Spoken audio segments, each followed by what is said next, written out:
ખેડા જિલ્લાના નડિયાદ સેશન કોર્ટે આડા સંબંધના વહેમને કારણે થયેલી હત્યા કેસમાં 3 આરોપીઓને દોષિત ઠેરવી આજીવન કેદની સજા ફટકારી છે। કિશન રાવલને તેની પત્ની સાથે મૃતક કિરણ બારૈયાના સંબંધનો વહેમ થતા તેણે જીતેન્દ્ર ઉર્ફે ભોલો રાવળ અને કોકિલા રાવળની મદદથી કિરણને પકડી રાખી ચપ્પુથી જીવલેણ હુમલો કર્યો, જેને કારણે તેમનું મોત થયું। કેસમાં રજૂ થયેલા સાક્ષીઓ અને પુરાવાઓના આધારે કોર્ટે ત્રણેયને આઈપીસી 302 અને 114 હેઠળ દોષિત ઠેરવી આજીવન કેદ તથા દંડની સજા આપી હતી।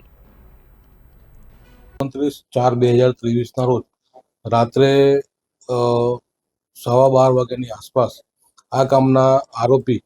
કિશન રાવળ, જીતેન્દ્ર ઉર્ફે ભોલો અને તેની માતા કોકિલાબેન ત્રણેય જણા ભેગા થઈને આ કામના મરણ જનાર કિશન રાજેશભાઈ રાવલની પત્ની સાથે એને આડા સંબંધ છે મરનાર કિરણને એવો શક અને વહેમ રાખી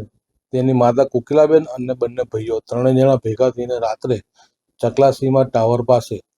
આ કામને મરણ જનારને ઘેરીને